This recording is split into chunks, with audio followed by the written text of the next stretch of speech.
Pardon the interruption, but I'm Mike Wilbon. I got a friend in the studio today. I'm Tony Kornheiser, so you consider us friends? Well, on the days you're here. Oh, okay. The days you're up on the big screen over there, maybe less so. I think we're friends. I think so. I came over to the house 45 on years. Sunday so you could teach me about streaming. Yeah. I'm still waiting for your guy to call me. I think I blew that one. I was supposed to hook you guys up last night. Yeah. You want me to do streaming? I'm sorry. Come on, man. Welcome to PTI, boys and girls. In today's episode, the Eagles pass on running the ball. Big Ben wants the Steelers to stick with Justin Fields, and Jeff Saturday joins us for 5 good minutes. But we begin today with the Atlanta Falcons getting a last-minute touchdown pass from Kirk Cousins to beat the Philadelphia Eagles by a single point last night after a 47-yard PAT. An excessive celebration penalty on the man who scored the touchdown, Drake London, moved the kickback 15 yards. Cousins, who'd been left for dead last week, went 70 yards in 65 seconds, completing 5 of the 6 passes he attempted on the drive. Wilbon, does this put an end to the Kirk Cousins questions in your mind? Tony, yeah, in a secondhand way it does. It's just interesting listening last night and this morning to all the ex-quarterbacks on the air on all the different networks. There are about 20 of them. And they all had the same feeling about Kirk Cousins, which was he looked relaxed. He looked like he didn't have a care in the world in that 2-minute offense. He looked more comfortable doing that than he had other things. And while he wasn't moving as well on that repaired, previously torn Achilles, he was moving better. And Cousins himself said that he knew he wasn't his best in terms of movement. But he did look great in that drive. Those were big chunk plays that he produced. And for now, there are always questions in another week as soon as they lose another game. But for today, questions answered. Yeah, I mean, so if you ask me that question, does it erase the Kirk Cousins questions in my mind? I would say no, not necessarily in my mind, but it does in his teammates' mind, who were screaming, "How about you that like celebration?" That? And that's his signature quote. Look, as you say, he's coming back from a torn Achilles. He's going to a new team with a new coach, with a new system. Maybe he's come back too soon. There are going to be stumbles along the way. But he has been a professional quarterback in this league for over a decade. This is the 6th time, I believe, that he has gone with the go-ahead touchdown in under a minute, in a football right down the game. field. That's 6 different times he's done that. Why do you think the Vikings paid him all that money to get him out of Washington? And why do you think the Falcons paid him all that money to get him out of Minnesota? Right? Because he can win games and he doesn't necessarily lose them on his own. I don't want to go crazy here. He's not Tom Brady. He's not Patrick Mahomes. Right? I mean, I understand that. But he is a solid, mature, professional-grade quarterback. He had a bad game last week. You don't put in a rookie, Michael Penix Jr., on one bad game. No, you don't. You don't do that. People need to shut up. But the knee-jerk reaction, overreaction is part of the culture.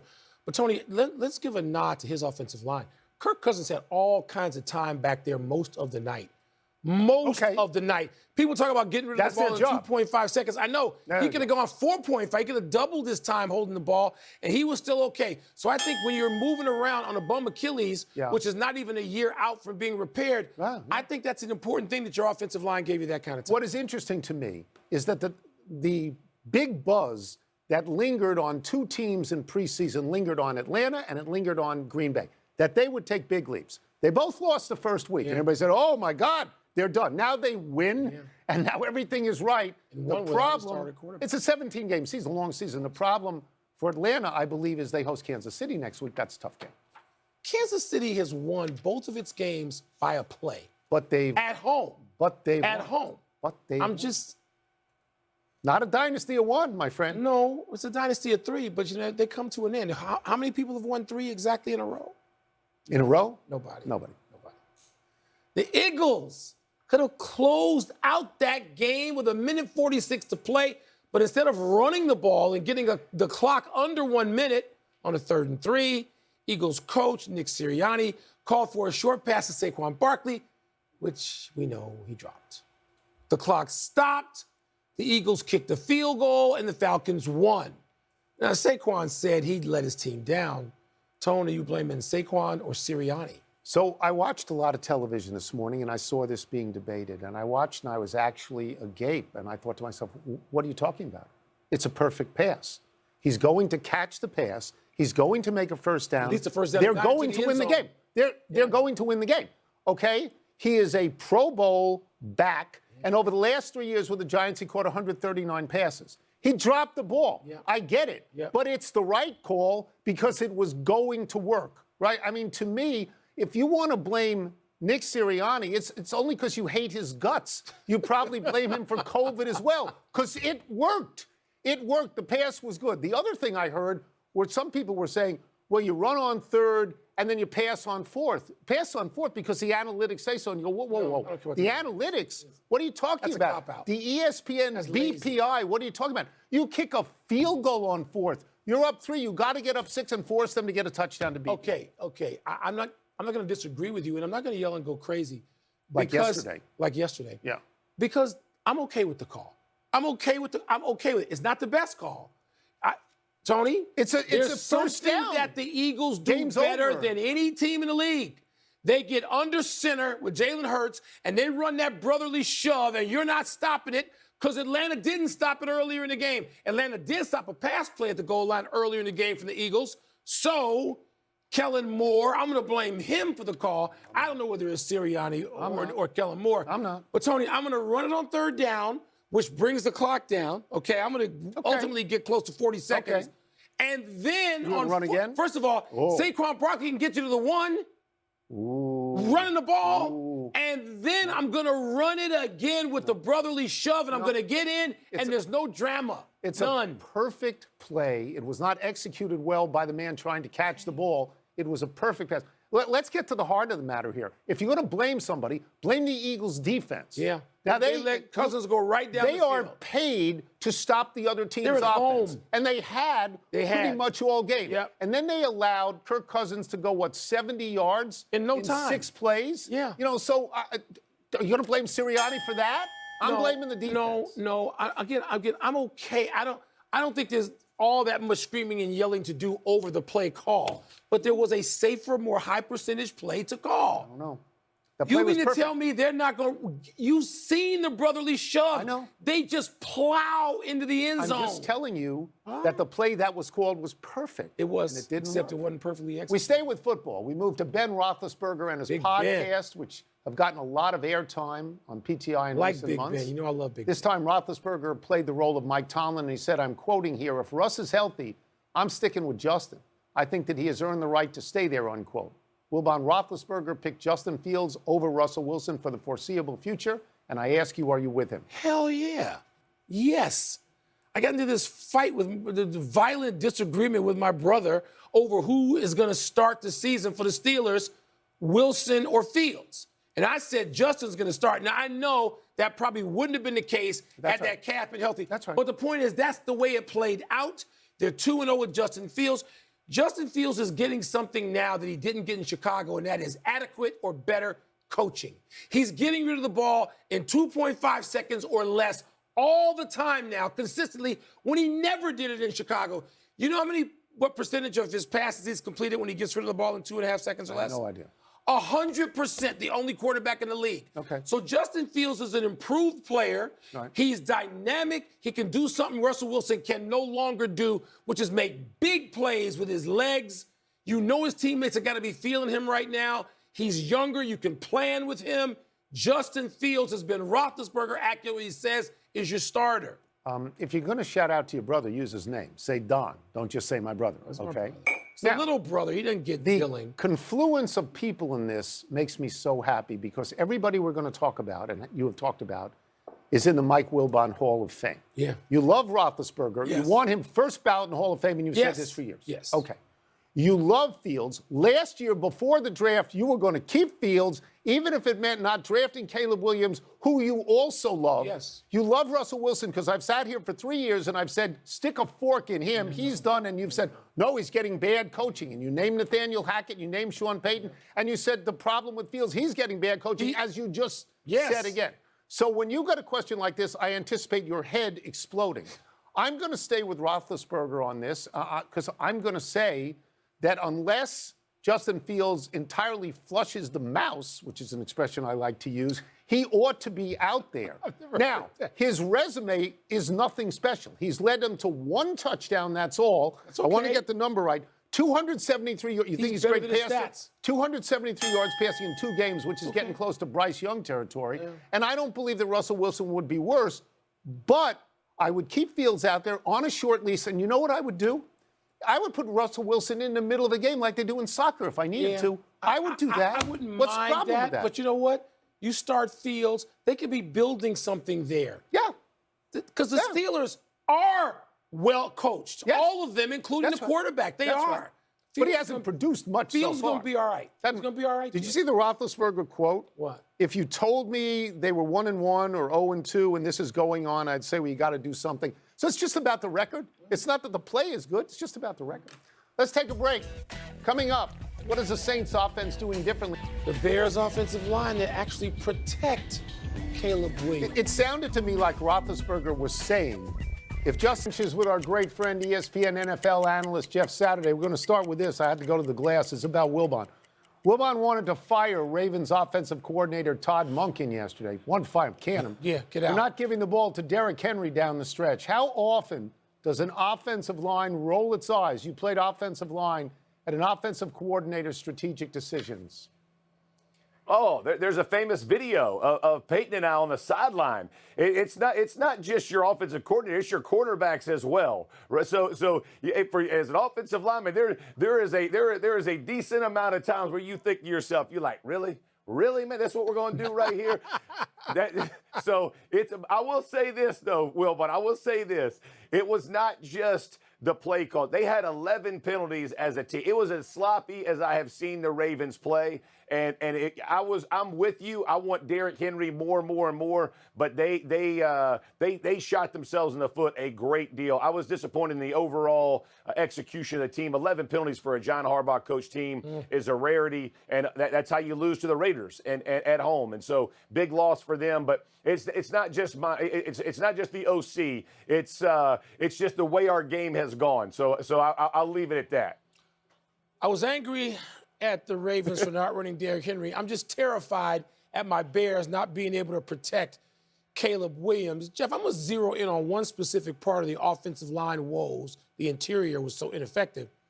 How much better can an offensive line get in a season without personnel changes? I mean, that's a group that has to play together. Is it reasonable to expect that they can get better to protect this kid? Absolutely, they can get better. They need to focus on situational awareness and how teams are going to attack them. And understand when you have a young quarterback in the interior part of your offensive line, and really the tackles gave up a lot of pressure as well, is what protections do we know we feel most comfortable? Maybe we have to leave tight ends and backs in more. You saw the Saints, a tight end, a back, and possibly a tackle. So sometimes you got to be creative in your protections. Even if you limit the route runners on the outside, you can definitely get better. The biggest thing I would ask of them is be aware of when defenses shift alignments. Understand somebody's coming to pick you, somebody's coming to wrap, or if you see somebody slanting, somebody's coming back. So keep your head on a swivel, pass those games off. They might not be clean, Wilbon, but at least you're taking the hit off of Caleb Williams. That's what's going to be vital for this team. And then him getting the ball off in time will pay dividends as well. You think we can talk Jeff into getting into the Bears film room and with the offensive linemen? Well, have you fired anybody in the Bears today? That's his old team we're playing against, too. All right, we'll go to something a little more upbeat. Clint Kubiak, the offensive coordinator of the Saints, he has them rolling. What is so different than what they were doing under Sean Payton's old system that they kept after he left?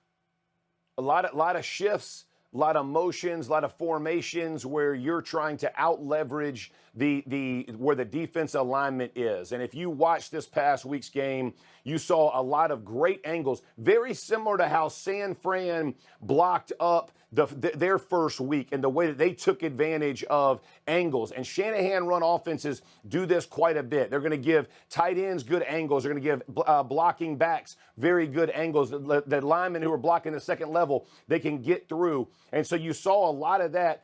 The other side, I will say this, though, the physicality that the Saints have shown has has been shocking to me. I will say I wasn't expecting their offensive line to be nearly as physical as they have been these first two, as it can be done. And tip of the cap to Kubiak. He put together a great plan against those Cowboys. We're going to get you out of here with this, and it's a fabulous story, and it leads to a fabulous question.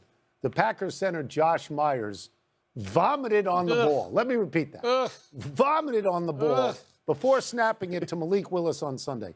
You played center. Did he handle this the right way? Absolutely. This is such a thing of beauty that he walks to the head coach and says, "Hey, coach, there's puke on the ball. I can't throw it." Yeah, don't make a bad situation worse. We tell our kids that. We use that in our own lives. He understood the assignment, and so I respect the heck out of it. Got a little vomit on the ball. You're gonna be okay. We can wash our hands on the sideline. Everything's okay. My favorite part is that the snap was still perfect after Myers had puked on the ball. The whole thing is a thing of beauty. Needs to be highlighted and talked about because both players handled it perfectly. I can't possibly let you go without asking if you ever did that. Did you ever puke on the ball? You know we got to follow up with that. Oh, no. Peyton would have held a press conference and retired. He couldn't handle it. Thank you, Jeff. As always, thank you. Appreciate it. Let's take one last break. Still to come, the Dolphins make a decision on Tua. And Padres star Luis Ariz does something he hadn't done in 5 weeks. The thought of Peyton receiving that ball. Yeah, it was vomit. And because Peyton is a neat guy, That's right. because you wouldn't know. Peyton's an orderly guy. Peyton would be like, get some hand sanitizer out here now. From the 22nd birthday to the Washington Nationals' big-hitting rookie outfielder James Wood. Happy 27th birthday to the Maple Leafs' Austin Matthews, who led the NHL in goals this year. Happy 29th birthday to Patrick Mahomes, only 29. Happy 33rd birthday to the Cleveland Guardians' third baseman Jose Ramirez. Happy 39th birthday to Alex Ovechkin. Happy 49th birthday to the great race car driver Jimmy Johnson. Happy 50th birthday to Rasheed Wallace. Both teams played hard, my man. And happy 79th birthday to Phil Jackson. That's a hell of a list. A roster of people born on the same day. It is. You know, my favorite is the last one you read. Yeah, Philip Jackson. Absolutely. Your guy. Yeah, love You him. go back with Phil much further than I do. Covered him when he was a player. Happy anniversary, Reggie Jackson. On this day 40 years ago, on the anniversary of his first Major League home run, Jackson, then playing with the Angels, sent a pitch from Kansas City's Bud Black over the fence for his 500th home run. Jackson was the 13th player to get to 500. Incidentally, Black is now managing the Rockies. Jackson began his career in Oakland, where his teams won 3 World Series. He then went to the Yankees, where his teams won 2 World Series, and he got the nickname Mr. October for his postseason prowess. Jackson then went to the Angels before a final curtain call in Oakland. People who watch this show know how fond I am of Reggie Jackson. Quick story. I'm a young sports writer, 24, 25 years old. I'm in the California Angels locker room. Reggie Jackson is dismissing every reporter in there. No, not talking today. No. What do you want, kid? I said, well, Tony Kornheiser said to introduce myself and say hello. Have a seat. I got plenty of time for you. It's so great. So great. Really, who knew? Happy trails to Luis Ariz's streak of not striking out. The Padres star whiffed against Astros righty Spencer Arrighetti last night, bringing to a close his streak of 141 consecutive plate appearances without a strikeout.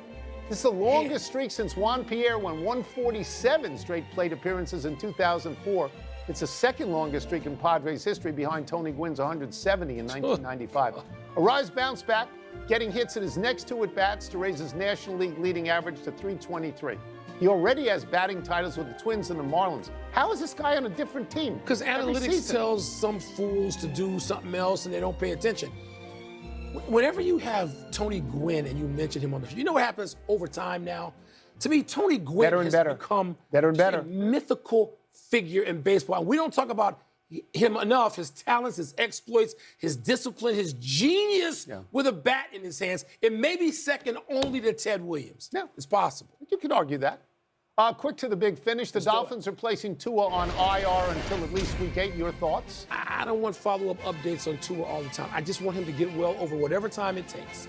Deebo Samuel's going to miss a couple of weeks for the Niners. Cooper Kupp out for an extended period of time for the Rams. Which is the bigger deal? I would say Cup because Puka Nacua also out, and Yeah. the Rams don't have margins. Yeah. The Mets moved into the third NL wildcard slot ahead of the Braves, beat the Nats. You expect that to last? Don't have to guess much. They play 3 coming up, Tone. Mike Trout is open to moving to either corner outfield spot or DH in order to stay healthy and in the lineup every day. Is this a good idea? Key word, stay healthy. Stay healthy. Okay. Stay healthy. All right. Last one, the White Sox won their third straight game. You're smelling 4 in a row tonight. The Angels are such dogs. Yeah, why not? Why not? White Sox, go. Go, White White You know, Vinny Minoso, Nelly Fox. Put them in those shorts again. We're out of time. Don't wear We'll try those and do hot better next pants. time. United States PGA Cup team 3-peat. Shout out. Congratulations. I'm Mike Wilbon. Same time tomorrow, Knuckleheads. You can get the PTI podcast on the ESPN app or Apple Podcasts. I shouldn't have insulted the Angels. It's a Mallory Crossland deal. Shout out. Sports Center's coming out. The Saints don't just come marching in, they stampede in and they run it down your throat. 91 points through the first 2 games, 44 against Dallas. What's king Derek Carr on that side of the offense? Yeah, your outfit, since you're such a Saints fan. I thought you were a Broncos girl. So Clint Kubiak, who's their new offensive coordinator, his dad, Garrett Kubiak, was one of the foundational builders when it comes to this scheme. Number one, you are going to get cut splits, meaning those receivers are going to be closer to those offensive tackles. They're doing that because we're trying to create leverage. Those corners then have to sit outside leverage for those receivers to win. The second thing, you're going to get motion. It's going to get at the snap, right behind the center, and then you're going to get play action fake. You're going to get those second-level defenders to jump up, and then a misdirection from horizontal. And the reality is this: when you do that, you have 1, 2, 3, 4, 5, 6, 7, 8 guys in protection for your offense versus a cut splits. That's the third down. You see that cut split again. We're trying to create that leverage off those secondary people. Here comes the motion. And again, play fake. Now, this is why these play fakes matter. You get a horizontal stretch with a vertical stretch. I want to point out something real quick with this play fake. As that play fake goes, it's important to see that's Micah Parsons up there. When Micah Parsons has that play fake coming to him, it's almost like an initial double team. You see how that back is just on the outside hip of that tackle? That gives more space for Derek Carr. That pocket is for the top.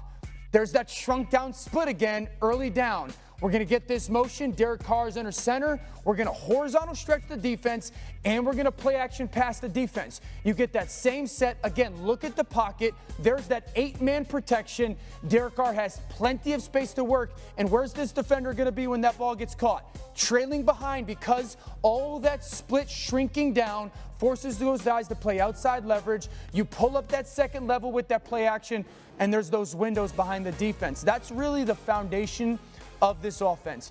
You cut the splits down, you create motion, and then you either fake one way, so it's forcing a defense to look at almost a scissors action. They have to horizontally stretch and vertically commit, and then that creates those big plays chunk-wise in their pass game. The Saints, by the way, 2.5-point favorites I at missed home this. against the Eagles. He's cooking right now. You love My your favorite touch thing in screen. the world. Okay, I love that you say that. To close things out, if someone said they were going to make you a Creole meal, what would be the perfect thing for that menu? Creole meal? Creole. Marcus is going to get mad at me. There's nothing Creole that I would eat, probably.